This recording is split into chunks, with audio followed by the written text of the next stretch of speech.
नमस्कार दोस्तों, मैं अमरनाथ आप लोगों के बीच झारखंड इतिहास झारखंड जी के लेके फिर नया क्लास में आए हैं। तो दोस्तों, अभी तक हम लोग झारखंड के इतिहास में परिचय से लेकर हम लोग धार्मिक युग आने के बौद्ध धर्म जैन धर्म के बारे में जान चुके थे। आज हम लोग उसी को थोड़ा आगे बढ़ाते हैं और एक नया टॉपिक आने के हम लोग मौर्य काल को पढ़ते हैं। झारखंड के इतिहास में मौर्य काल में झारखंड का क्या इतिहास रहा है, झारखंड का उसमें क्या महत्वपूर्ण योगदान रहा है, झारखंड क्षेत्र को क्यों सब लोग अपने जैसे अंडर लेना चाहते थे। आज हम लोग झारखंड की उसी विशेषता को जानेंगे। तो दोस्तों, आज हम लोग जानेंगे कि झारखंड का सबसे पहले मगध काल में नंद वंश के बाद कौन सा आया, मौर्य वंश अलग अलग हम लोग जानेंगे दोनों में कि झारखंड का जो है सो स्थान, यहाँ के लोगों का स्थान क्या रहा हम लोग का मौर्य काल में। तो हमेशा इसको आप लोग अच्छे से करते जाइए दोस्तों। आप लोग हमेशा याद रखिएगा, झारखंड के जीके को कभी रटिएगा नहीं, झारखंड के जीके को कभी रटना नहीं है। उसको समझ करके इस क्लास को एक दो बार देख करके चल जाइएगा। आप लोग से एक भी क्वेश्चन नहीं छूटेगा, सारा क्वेश्चन आप लोग करके आ जाइएगा। क्योंकि इसको रट करके याद कितना दिन रख सकते हैं, इसको याद रट करके याद नहीं रखना है, इसलिए सिर्फ समझना है। और आप लोग को टॉपिक जो है हम करवाते चले जा रहे हैं, तो आप लोग इसी तरह सीरीज करते रहिए। आप लोग को एक भी क्वेश्चन छूटने वाला झारखंड के जीके में है नहीं। और दोस्तों, हमेशा याद रखिएगा, जो कभी संघर्ष से परिचित नहीं होता, इतिहास गवाह है, वह कभी चर्चित नहीं होता। तो दोस्तों, आप लोग को चर्चित में रहना है, इतिहास में गवाह बनाना है अपने आप को। तो दोस्तों, इस बार जब तक तोड़ेंगे नहीं तब तक छोड़ेंगे नहीं। इसलिए आप लोग एक नौकरी इस बार झारखंड में लेना है तो आप लोग तैयारी बढ़िया से लगिए और माता पिताजी का संघर्ष जो है सो सपने को पूरा करिए। और दोस्तों, यूट्यूब में भी भौकाल मचाएंगे, बस थोड़ा आप लोग का जो है सो सपोर्ट चाहिए, क्योंकि ऑफलाइन के बाद ऑनलाइन में अब भौकाल मचाने के लिए आ गया है। इसलिए आप लोग थोड़ा सपोर्ट करिए, लाइक शेयर एंड सब्सक्राइब करिए। तो चलिए दोस्तों, आज हम लोग झारखंड के इतिहास में मौर्य काल के बारे में हम लोग पढ़ते हैं। और मौर्य काल में देखिएगा, आज का मगध जो क्षेत्र है, वो पहले पटना गया इस सब का क्षेत्र क्या था, मगध का क्षेत्र था। तो मगध के क्षेत्र में हम लोग जानेंगे, मगध के क्षेत्र में सबसे पहले नंद वंश का शासन था, उसके बाद मौर्य आया। तो नंद वंश के शासन में हमारे झारखंड के हजारों लाखों जो है सो यहाँ के आदिवासी वहाँ के सैनिक थे। इसलिए नंद वंश को क्या माना जाता था, एक महत्वपूर्ण शक्तिशाली जो है सो सैनिक संगठन माना जाता था। क्योंकि वहाँ के सैनिक में झारखंड के आदिवासी और यहाँ के हाथी भी उसके सेना में रहते थे। तो चलिए हम लोग धीरे धीरे डिफाइन करेंगे नंद वंश को कैसे दमन हुआ और उसके बाद कैसे मौर्य वंश का जो है सो उदय हुआ। तो हम लोग देखिए, हम लोग झारखंड का उतना ही चीज़ करेंगे कवर जितना यहाँ के एग्जाम में आता है। तो हम लोग महत्वपूर्ण 2-4 गो जो है सो राजा के बारे में पढ़ेंगे, जिसमें झारखंड का जिसका अस्तित्व रहा है, उसके कार्यकाल में झारखंड का महत्वपूर्ण योगदान रहा है। तो सबसे पहले हम लोग एक के चंद्रगुप्त मौर्य के बारे में पढ़ेंगे, उसका बाद हम लोग एक पढ़ेंगे अशोक के बारे में, ठीक ना। तो चलिए हम लोग धीरे धीरे इसकी डिफाइन करते हैं। तो दोस्तों, हम लोग चंद्रगुप्त मौर्य काल में जो है सो हम लोग सबसे पहले यहाँ आते हैं मगध में जो है सो मौर्य काल में। चलिए हम लोग यहाँ आप लोग के सामने डिफाइन भी किए हैं कि देखिए, झारखंड का इसलिए महत्वपूर्ण स्थान हो जाता था क्योंकि झारखंड एक इस जो है क्षेत्र में था, जहाँ से उत्तर भारत से लेकर दक्षिण भारत या फिर पश्चिम भारत से लेके जो है सो पूर्व भारत जाने के लिए झारखंड एक महत्वपूर्ण केंद्र बिंदु था। यहाँ से होते ही रास्ता गुजरता था, क्योंकि यहाँ बिना आए कोई कहीं जा नहीं सकता है। इसलिए देखिएगा, बंगाल जाते हुए मराठों का जो है सो यहाँ पर आना, या फिर ऊपर से मगध से होते हुए अगर दक्षिण भारत जाए आक्रमण के लिए, तो फिर भी झारखंड से गुजरना पड़ता था। इसलिए झारखंड क्षेत्र को सभी राजा क्या करते थे, अपने अधिकार में लेना चाहते थे। क्योंकि झारखंड को जो अपने अधिकार में ले लिया, वो समझो हर जगह का रास्ता का जो है सो एक मुख्य केंद्र बिंदु अपने हाथ में ले लिया। इसलिए झारखंड का क्या स्थान आता है, तो चलिए इसको डिफाइन किए हैं। तो देखिए, मगध से दक्षिण भारत जाने वाले मार्ग जो है सो झारखंड से गुजरते थे। जो उत्तर से जो जाते हैं मगध से, जो पटना वगैरह का जो क्षेत्र वही मगध कहलाते हैं, तो जो झारखंड से होकर गुजरता था। इसीलिए झारखंड का जो है सो देखिए, जहाँ पे बहुत ज्यादा आदमी जा रहा, जहाँ मुख्य केंद्र बन गया झारखंड, तो वहाँ राजनीतिक कारण आर्थिक कारण महत्वपूर्ण हो जाता है।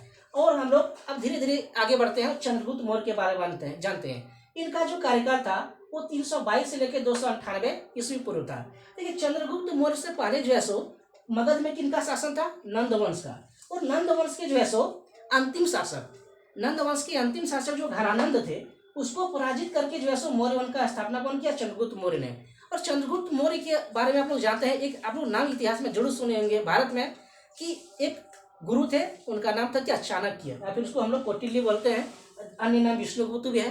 ये अभी तक हम लोग का जो है सो इतिहास में, अभी तक हम लोग का देश में चर्चा है कि चाणक्य नीति से कोई नहीं सका है। तो जिसका गुरु ही चाणक्य हो, उसका चेला क्या पीछे रह सकता है क्या, नहीं रह सकता। इसलिए चलिए हम लोग कौटिल्य के बारे में, चाणक्य के बारे में जानेंगे। तो इनका जो है सो एक तो चाणक्य का कार्यकाल नंद वंश में भी रहा है, फिर उसका वहां से कैसे हटना हुआ, इसके बारे में हम लोग जब झारखंड का उसमें महत्वपूर्ण नहीं है, जब स्पेशल इतिहास के बारे में देखेंगे, देश के इतिहास में, तब हम लोग जो है सो चर्चा करेंगे चाणक्य के स्पेशल जो है सो टॉपिक के बारे में। तो इसको जो है धनानंद को पराजित कर चंद्रगुप्त मौर्य ने जो है सो नंद वंश को पराजित करके और वहां मौर्य वंश की स्थापना किया।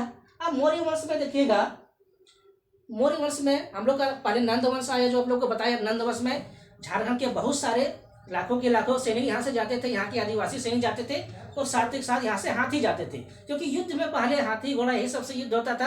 अब झारखंड में बहुत सारे हाथी थे और यहाँ से ले जाते थे। अब यहाँ हम लोग और आगे डिफाइन करते हैं। अब झारखंड का महत्वपूर्ण स्थान हो जाता था, यहाँ तक बताया आप लोग को। अब चंद्रगुप्त मौर्य झारखंड से परिचित थे। देखिए चंद्रगुप्त मौर्य बढ़िया शासक थे, वो झारखंड क्षेत्र से परिचित थे। वो जानते थे कि झारखंड क्षेत्र को जितना, झारखंड क्षेत्र को अपने कब्जे में लेना, हमारे हर एक क्षेत्र का, उत्तर हो गया, दक्षिण हो गया, पूर्व पश्चिम, हर जगह का मार्ग खुल जाएगा। इसलिए झारखंड को अपने कब्जे में लेने के लिए नंद वंश को पराजित कर झारखंड को अपने कब्जे में ले लिए आने। उसके बाद हम लोग आगे देखते हैं। अब देखिए चाणक्य का एक बुक है, चाणक्य का एक जो है ग्रंथ है, इसका नाम है अर्थशास्त्र, चाणक्य का अर्थशास्त्र। इसमें जो है झारखंड क्षेत्र का उल्लेख आया है, झारखंड क्षेत्र का उल्लेख आया है, लेकिन झारखंड नाम से नहीं आया। किस नाम से आया है, वहाँ पे कुकुट देश, कुकुट या फिर कुकुट देश। अगर पूछते आपको क्वेश्चन में कि झारखंड जो आप लोग कौटिल्य के, चाणक्य के अर्थशास्त्र में झारखंड को किस नाम से जाना गया है, तो वहाँ क्या होगा, कुकुट देश हो गया। ठीक, कुकुट देश। तो कुकुट देश का उल्लेख है, यानी कि इसी क्षेत्र में हमारा झारखंड था। और चंद्रगुप्त जो है सो मौर्य के काल में चाणक्य अपने जो है सो अर्थशास्त्र में लिखे हैं कि कुकुट देश का अस्तित्व है, यहाँ पे झारखंड का अस्तित्व है। इसके शासन काल में देखिएगा, इसके अपने अर्थशास्त्र में बताए हैं कि झारखंड में उसमें गणतंत्रात्मक शासन व्यवस्था, गणतंत्रात्मक शासन व्यवस्था थे। गणतंत्रात्मक मतलब क्या हो गया कि राजा का शासन, वहाँ के सुख समृद्धि थे जनता का, गणतंत्रात्मक शासन व्यवस्था थे। उसके बाद हम लोग देखते हैं, जब मौर्य वंश की स्थापना हुआ, नंद वंश से पहले, नंद वंश में भी और मौर्य वंश में दोनों का आदिवासी सेना जो महत्वपूर्ण योगदान दिए। अब देखिए आदिवासी का सेना इधर उधर ना भटक जाए, उसको रख रखाव के लिए मगध में जैसो एक सभा समिति का गठन किया गया। उसका नाम क्या रखा गया, उसका नाम रखे आठवीं अधिकारी। वो आठवीं अधिकारी के अंदर बहुत सारे लोग आते थे, जैसे उसका नागाध्यक्ष होता था, वनाध्यक्ष होता था, नागपाल रहता, वनपाल। इस सब का काम होता था कि आदिवासी कहीं भटक न जाए, मेरे विरोध ना हो जाए, क्योंकि आदिवासी झिझक जाएंगे। वो सब लोभ के लिए नहीं, अपने देश के लिए, अपने मनोबल से, अपने जो है सो कीर्तिमान रचने के लिए युद्ध करते थे। ना उसको कोई लोभ होता था, न और कोई जो है सो राजनीतिक जो है सो फायदा होता था। तो इसलिए जनजातियों को इकट्ठा रखने के लिए क्या क्या आठवीं अधिकारी का गठन किया गया। और इस आठवीं अधिकारी का क्या काम थे, जनजाति पर जो है सो नियंत्रण, किसी जनजाति को संरक्षण नियंत्रण हो सके, उसको इधर उधर भटकाव न हो, उसका जो नियंत्रण करना, मगध हित में उसका उपयोग करना, मगध में क्या हो उसका उपयोग करना, किसी विरोधी टीम में न शामिल हो जाए, विरोधियों के पक्ष में न चला जाए, भटक जाए, इसलिए क्या करते थे, उसको मगध में उपयोग करते थे। उसके बाद क्या था, मगध के शत्रुओं का इनका गठबंधन होगा। देखिए मगध के शत्रु, जो मगध राज्य के जो शत्रु हैं, जो उसके विरोधी हैं, उसमें न जाके जनजाति मिल जाए, उसको जो है सो संगठित रखने के लिए जो है आठवीं अधिकारी का गठन किया गया था। और आठवीं अधिकारी में आप लोगों को बताया बहुत सारे पोस्ट होते थे, जैसे नागाध्यक्ष का अलग काम था, वनाध्यक्ष का अलग काम, नागपाल, वनपाल, सबका अलग अलग काम था। उसके बाद देखिए कौटिल्य, चाणक्य की अर्थशास्त्र में हमारे झारखंड में दो नदी का महत्वपूर्ण योगदान रहा है। पहला नदी कौन सा हो गया, पहला ईब नदी और दूसरा शंख नदी।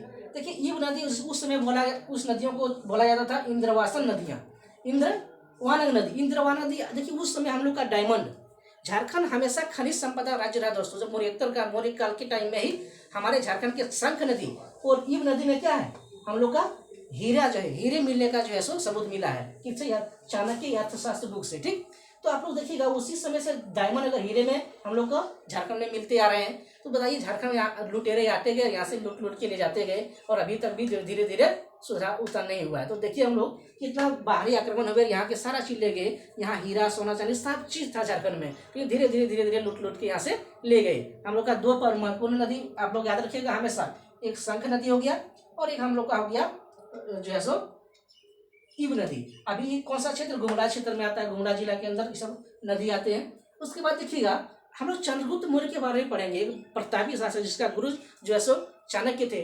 इसके बाद चंद्रगुप्त मौर्य के बेटा कौन हुए, इनका जो है सो पुत्र हुए बिंदुसार। लेकिन बिंदुसार के बारे में हम लोग उतना जो है सो एक्सप्लेन नहीं करेंगे, क्योंकि बिंदुसार का जो है सो महत्वपूर्ण झारखंड में उतना इसलिए नहीं है क्योंकि उसके कालखंड में झारखंड में कुछ ज्यादा जो है सो हुआ नहीं है। उसके बाद उसके बेटे आए अशोक, यानी कि चंद्रगुप्त मौर्य के पोता कौन हो गए, अशोक हो गए। इसका कार्यकाल था 278 से लेकर 232। अशोक महान, देश में अशोक महान का एक अलग महत्वपूर्ण स्थान है। अगर पढ़ाते जाए तो अशोक के बारे में ही 2-3 क्लास निकल जाएगा। इसलिए अशोक के बारे में हम लोग उतना ही जानेंगे जितना हम लोग के झारखंड के इतिहास में पूछा जाता है, जहाँ से क्वेश्चन वहीं से। तो चलिए अशोक के बारे में कुछ डिफाइन करते हैं। देखिए अशोक के कालखंड में अशोक बहुत, उस समय तो उस तरह कॉपी कलम सब तो होता नहीं था, इसलिए क्या करते थे उस समय के लोग, शिलाखंड यानी कि पत्थर में कुछ लिख देते थे। कहीं अगर संदेश भेजना है तो पत्थर को कर देना, वहां पर उसी में लिख के भेज देना। तो अशोक के कालखंड में यही सब होता था। तो चलिए हम लोग देखते हैं इसके कालखंड में क्या क्या झारखंड में हुए। इसके देखिएगा कि चंद्रगुप्त मौर्य के पोता थे, हम लोग बता चुके हैं। उसके बाद झारखंड में इसका अप्रत्यक्ष नियंत्रण था। झारखंड में जो है सो अशोक का अप्रत्यक्ष नियंत्रण है। अप्रत्यक्ष नियंत्रण का मतलब एक तरह से डायरेक्ट शासन नहीं था, कुछ मतलब हल्का फुल्का शासन रहा होगा वहाँ के राजाओं के प्रति, ठीक ना। तो अशोक का जो शासन अप्रत्यक्ष रूप से था, उतना गहराई से नहीं था। इसके बाद 13वें से, अभी आप लोग को बताएं कि अशोक के शिलालेख, अगर आप लोग को शिलालेख में बोला जाए तो 2 को शिलालेख महत्वपूर्ण है। एक हो गया 13वां शिलालेख और एक दूसरा शिलालेख।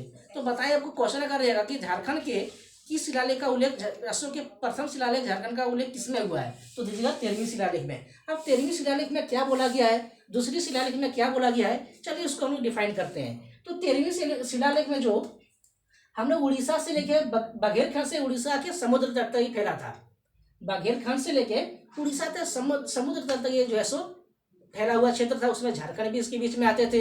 उसके बाद हम लोग देखेंगे 13वें शिलालेख में क्या बोला गया है, जो एक 8वीं और 8वें क्षेत्र का जो है सो उल्लेख किया गया है। देखिए चंद्रगुप्त मौर्य के शासन में जो कौटिल्य, जो चाणक्य जी थे, कौटिल्य, ये अपने बुक में क्या नाम दिए थे, यहाँ का क्षेत्र का कुकुर देश।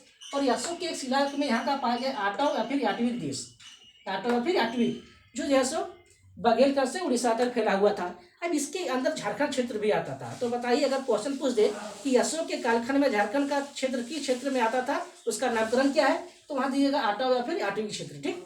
इसमें देखिएगा अब इस क्षेत्र में देखिए 13वें शिलालेख में क्या किया अशोक महान ने, जो है सो एक धर्म प्रचार था। आदिवासियों के एक मजबूत जो है सो नियंत्रण तो थे, लोग मजबूत थे लड़ने में तो, और यहाँ के हमेशा सैनिक का योगदान में महत्वपूर्ण भूमिका दिया, इसलिए नंद वंश हो गया, मौर्य वंश हो गया, एक ताकतवर जो है सो शासन रहा है। लेकिन इस सब के पास एक प्रकृति पूजक तो थे, लेकिन सबके बीच में क्या था, धर्म का जो है सो अभाव था, क्योंकि धर्म जो है सो इस तरह कुछ महत्वपूर्ण धर्म नहीं थे इन लोग के बीच में।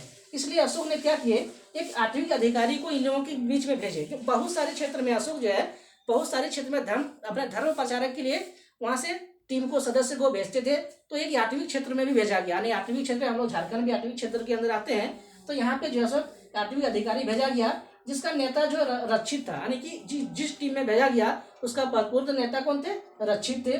इसके बाद हम लोग जान रहे धार्मिक जो है सो प्रचार के लिए जो अशोक 8वीं क्षेत्र में भेजे, इसमें जो सो इसका रक्षित कौन थे, इसका प्रमुख कार्यकर्ता जो है सो टीम का रक्षित थे। उसके बाद दूसरा शिलालेख, दूसरा जो है पृथक कलिंग शिलालेख 2। अब दूसरा शिलालेख में क्या बोला गया है, दूसरा शिलालेख में उन लोग को जो सो एक तो धर्म के लिए 13वीं शिलालेख में भेज दिया गया है, जो 8वीं क्षेत्र का उल्लेख है।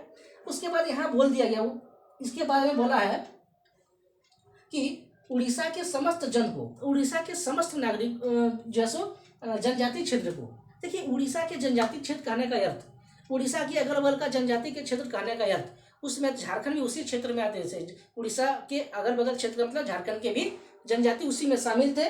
कि वहाँ के लोगों को जो है सो धर्म का आचरण करना चाहिए, मेरे लिए धर्म का आचरण करना चाहिए, मेरे आदेशों का पालन करना चाहिए, कि ताकि वो लोग परलोक जो है सो पधार सके, आने के दिया है, ताकि वे लोग तथा परलोक की प्राप्ति कर सके, यानी कि उस सबको मुक्ति मिल जाए, लोग और परलोक की को मुक्ति मिल जाए, प्राप्ति हो सके। इसलिए अशोक ने क्या किए, दूसरी शिलालेख में दिए हैं कि जो है सो उन लोग को हमारे लिए धर्म का आचरण करना चाहिए, और जो है सो ताकि उसको लोगों को मुक्ति का जो है सो मोक्ष मिल जाए। अब देखिएगा हम लोग मौर्य काल के बारे में इतना तक जाने, उसके बाद मौर्य काल के बाद थोड़ा सा आगे बढ़िएगा तो मौर्यतल काल इसको बोला जाता है। मौर्य काल के बाद इसमें कुछ विशेष रूप से पूछा नहीं जाता है। इसमें क्या पूछा जाता है कि बताइए कहाँ किस चीज़ का सबूत कहाँ मिला, कहाँ के सिक्के कहाँ मिले हैं, कहाँ के मणि क्या मिले, ठीक ना। तो देखिए मौर्य काल के बाद ही उस समय से ही जो है सो झारखंड में जो है सो बाहरी आक्रमण चालू हो गया था, विदेशियों का आक्रमण चालू हो गया। और धीरे धीरे हम लोग देखेंगे यहाँ मौर्यतल काल के बाद जब गुप्त काल जाएंगे और गुप्त काल के बाद मध्यकालीन भारत भी पढ़ेंगे तो वहाँ वो सारे सबूत मिलेंगे। तो आज हम लोग देखते हैं मौर्यतल काल में क्या क्या उस समय मिले थे। तो इस समय 3 चीज़ महत्वपूर्ण है, ज़्यादा मौर्य काल के बारे में आप लोग को जानना नहीं है। 3 ही चीज़ पूछता है यार, एक क्वेश्चन हमेशा देखने को मिलता है। तो आप लोग को बोला जाएगा सिंहभूम क्षेत्र से क्या मिला है। तो सिंहभूम क्षेत्र से क्या मिला, तो रोमन साम्राज्य के सिक्के। और रोमन साम्राज्य के सिक्के हम लोग को कहाँ से मिला, सिंहभूम क्षेत्र से मिला है। फिर दिया चाईबासा। चाईबासा कहाँ आता है, तो हम लोग पश्चिम सिंहभूम देखते हैं। पश्चिम सिंहभूम का क्या है, मुख्यालय भी चाईबासा है। तो वहाँ से क्या मिले हैं, इंडो सिथियन सिक्के।